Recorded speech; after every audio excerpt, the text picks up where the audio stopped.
everyone, and welcome back to another episode of Breaking Character. My name is Jordan-Paige. I'm the show creator and host. Thank you so much for tuning in today. I am so excited today to have my friend ZOE FALCON on the show, and I will say I just turned on my laptop, so I have to wait for a second while I pull up her bio.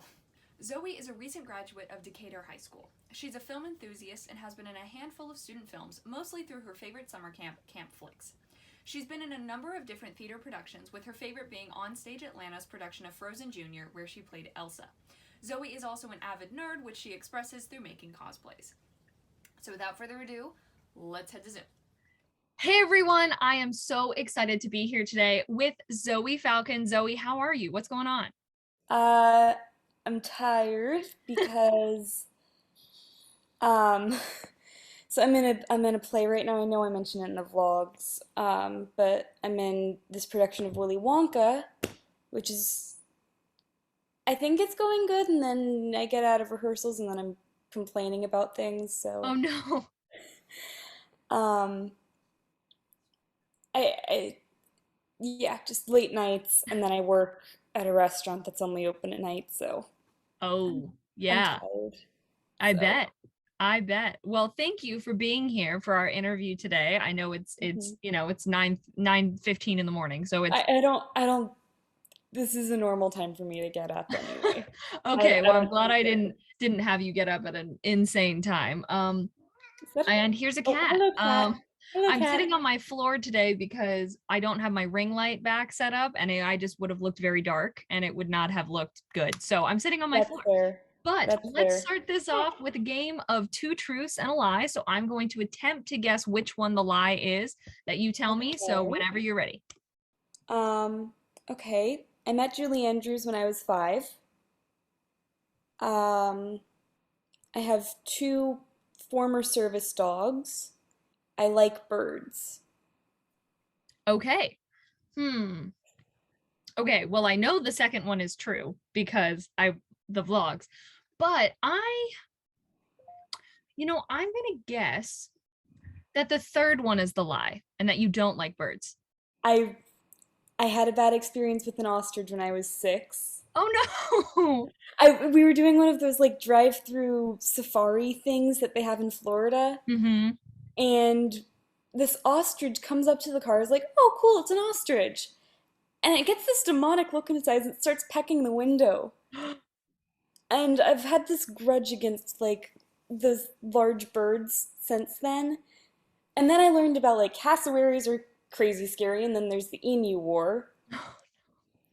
I don't like birds.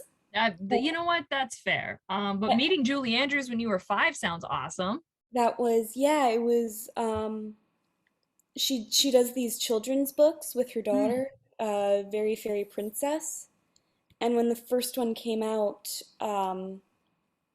Little Shop of Stories, the bookstore in Decatur, Indicator, yes. um, they had a book signing event, and she came and she was very nice, and I have her autograph in That that is book. so cool. And she was, I mean, she's Julie Andrews. She was everything you expect. And she Oh, completely ignored the parents because she was there for the kids.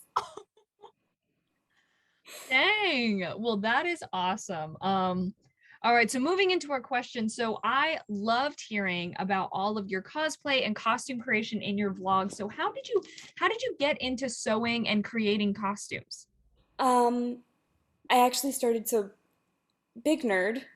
Like, I my entire room is Harry Potter themed. That's another thing. But how many years ago was it? When was Clone Wars re-announced? I don't remember. Um, I wanted to do, so I started going to Dragon Con. How many years ago was it? I don't know. A few years ago. Um, and it was my 3rd year of Dragon Con. It was going to be my 3rd year, and I was like, you know what? I want to actually put some work into a cosplay. I want to. My goal was to be the person that people stop for pictures, because I always admire those people. It's a lot of fun. So I was looking at characters, and at that point I was really into Star Wars. I still am. But I had just watched Clone Wars for the first time around that time, and I was really into Ahsoka. And so I decided I want to do an Ahsoka cosplay. But I don't want to do the main one that like everyone does. I want to do this one concept art picture from deleted episodes that weren't finished. So I had that, and then the day I actually start my sewing lessons is a few days after they've announced the Clone Wars is coming back. So that was a weird coincidence. But I started with possibly the most difficult cosplay I could have chosen because I had to do the headpiece and I had to alter the pattern. It was a stretch fabric, and I had one piece of reference pictures, like one reference picture to work with. Wow. Yeah, that definitely sounds and that kind of goes into the second question, which was what is the most difficult costume you've ever constructed? Would you say that's your most difficult, or has there been a different one? Um, Definitely the longest. I don't see. We initially constructed the headpiece so many years ago. I don't remember how difficult it was. Mm. Um, it's definitely been the longest because when I first started working on it, it was about like three months at least, and then I just revamped it, and that took a whole 6 months. So I've spent at least 9 months just on the headpiece total. Whoa. Um, but I don't know that that's the most difficult. Also, I'm about to start on another. I'm starting on Bespin Leia, that red outfit with the cape, which has embroidery, and I don't actually know how to embroider, so Oh, so that sounds like that's going to be a challenge for sure. I'll figure it out. You'll figure it out. Yeah, you got this. You got this for sure. Yeah, Um, actually, I've got my lightsabers like they're right here. nice. So, no, yeah, I do. I've got both my lightsabers. So, Nice. Nice. oh no, I need to change the back. It's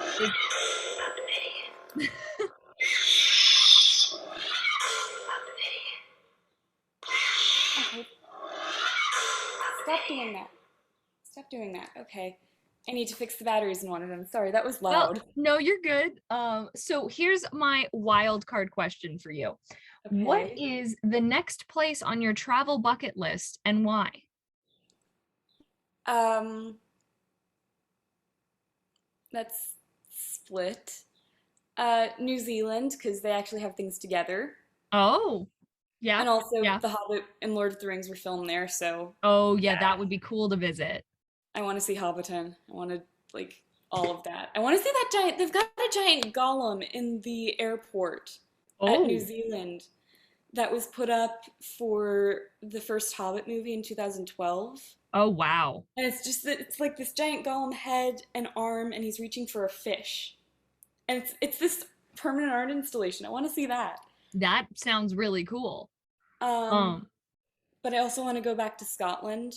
I went okay. after my bat mitzvah in 2016, and I probably could have spent more time in like Edinburgh, and I've started learning more about Scottish history, and I'm teaching myself Gaelic, which is like the most useless language ever. That's pretty cool though. But Both just of like, those why not? places sound awesome. That's epic.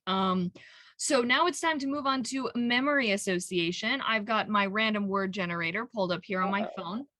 Once we get a word that's good, because sometimes they're terrible, we're both going to say the first memory that pops into our head that we're willing to share when we hear that word, even if it ends up having nothing to do with the word, whatever memory you first think of when you hear the Okay. word. So Okay. our word is, trying to find a good word. Is This the cat one's helping? hopefully, where is the, okay. Why are all of these words terrible? Do you want me to Terrible. try to come up with one? No, well, hang on. Let me just refresh the page. There we go. Okay, now Okay. let's see. Hello, cat. Yeah, I have two of them right near me right now, and I'm like, good. Um, oh, I got a good one, finally. Bake. Um, I got into baking and cooking, and I'm trying to do this Disney themed cookbook. And I tried to recreate the unbirthday cake from the animated Alice in Wonderland. How did that go? It hold on, wait, I know I still have pictures. It was top heavy and it cracked, but it was really tasty. That's awesome. While you're looking for pictures, my one that I thought of was when I think it was last year I think that my family always goes to Florida for Thanksgiving. And there's this brownie recipe that's super super simple and I always love to make. And I didn't have the recipe with me, but I was like, no, I think I remember it. Like I remember, what one I need. Yeah, I did not, and I messed it up. It's such a simple recipe, and I messed it up. It's literally just chocolate chips, chocolate cake mix, and chocolate pudding. So it's really good. It's like very spongy and everything. Yeah, that sounds But tasty. I knew that one of those things had two. I knew it was like one half a package of chocolate chips. I knew it was one package of cake mix, but I thought it was two packages of pudding mix. I was wrong. It's 2 cups of milk that go in the pudding mix. Here's the third Okay. cat. So what ended up happening was the recipe did not turn out as expected. And I was really mad at myself because I was like, oh my gosh, like I should have just looked it up. Why didn't I just look it up? And yeah, so that was usually baking goes a lot better than that because I love baking. But yeah, that was a time that I was like, well, I failed. Yeah, okay, I found the picture and this is Oh my gosh. Oh, that looks awesome. so it was I'm trying to remember what it was. It was like I think it was just like a white cake, and then we did a lemon curd and then buttercream frosting that we dyed. Whoa. And then in the movie, they've got these like little blue flowers all over it and a giant candle. And I didn't have blue flowers, but I had white sugar roses. And I was like, oh, this can be another reference. So I got some dye. I got some edible dye and I started painting them half red. The dedication, that is awesome. Oh my gosh, I'm so glad you still had pictures of that. That is awesome. That's um my favorite thing I've made. I mean, that's epic. So you also mentioned in your vlogs that you like to dress how you feel a character would dress for auditions, which I thought was Mhm. something so cool. So what is that process like what goes into your thought process when you see a character, and like what makes you feel like I think this fits the character or this doesn't fit the character? Um, some of it is like just what is referenced in the picture. So like in the script. So I think I actually started this with your um with one of your movies. It was why am I forgetting the name? The um why am I forgetting the name? It was the first movie. Honestly, I might forget the name too. The um the one with the kids with the different powers. They were color coded. oh, a one That shot. one. Yeah, one shot. It started with that. I was like, okay, this one's referenced wearing blue, this one's referenced wearing green. I should probably like just show that I'm reading the script and wear something blue or green depending on the character. And also that way you can tell the characters apart in multiple audition tapes. BT2 Huff probably is. Um, but then what I started doing after that is like looking a little closer. Okay, this character is a teenager. How would a teenager dress? But also, this is a Catholic teenager, so she would probably have a little cross necklace, or like this is a like really young girl, or like different things like that. This character is a ghost, um, and just trying to match up like what I have or what I'm able to find easily to what might resemble what the character looks like, just to give like the director a better idea that I have an idea of what you're trying to get. Mm-hmm. Um, and then I was reinforced doing that. There was another audition I had. It was I don't remember the script very much, but it was like a Catholic character. We kind of picked that out from different things. It was like, oh, my mom has some cross necklaces from before she converted to Judaism a few years ago. But she still had some necklaces around. And so I put one of those on. That's really cool. Like that is honestly something that like I mean I have like fashion sense is not like that. I just nope, doesn't really match for me. So I'm only concerned about like okay, I it's an audition tape. I need to wear, a plain colored shirt, or do whatever, take my necklace off, make sure it's not the straight, but just like those little details can be Mm-hmm. so kind Yeah. of like with the cake too that you were talking about, oh, this can be a reference, or the cross necklace. So that is really, really cool. And that's so like interesting that like, looking into the script even more and being like, okay, what can I find in my closet that can show that I understand this character like even more than just through their words. So that's awesome. Could you give some advice to those watching? This could be career advice, life advice, whatever kind of advice you would want to give. Um, okay. I guess sewing, because that's like what I've been doing recently. Don't use simplicity patterns. Is that good?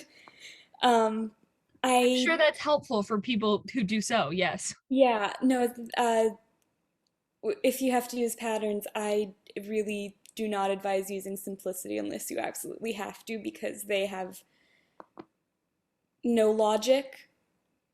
They do not make sense, but they are the only people that do licensed character costumes. So like I did Snow White recently. I just got that one finished. Oh, nice. And I had to get a simplicity pattern because they're the only ones that have Great. licensed characters. Uh, That said, Butterick has some great, like, definitely not characters. They've got a great Doctor Strange pattern. That's oh, definitely not Doctor Strange. They no, don't label it. certainly not. No way.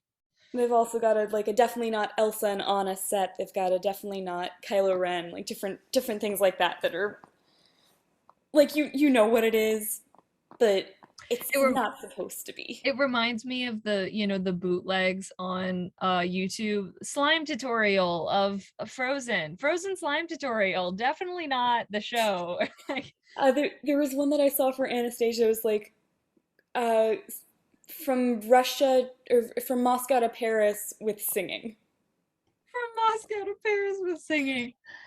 They're so creative. I love that. I love it. It's great. The way you can get around things is just hilarious. So when things get tough, what pushes you to keep going? Depends on what things get tough with. Um, so I have anxiety. When my anxiety gets really bad, I just shut down and throw stuff, usually pillows. Sometimes I'll kick a chair across the room. Don't do that. It's not the best thing that I should be doing. But like when it's a creative thing, like um, I'm currently working on remodeling a droid that I got so that it can match Ahsoka's droid because I'm a nerd and I'm still dressing as Ahsoka and I want her droid because why wouldn't I? Um, Except I paid a ton of money for this droid and I have to sand it to get the paint to stick. And I was like, I cannot sand this. This is $100 droid. Why am I doing this? And I asked my parents and they did it because they didn't like it. So it depends. Yeah. If it's something as simple as like, I can't do this, but I think someone else can, and as long as I'm not the one actually doing it, hand it off. If it's what the hell is going on, take a break and come back, or scream at it. Sometimes that works, sometimes One it of the doesn't. two.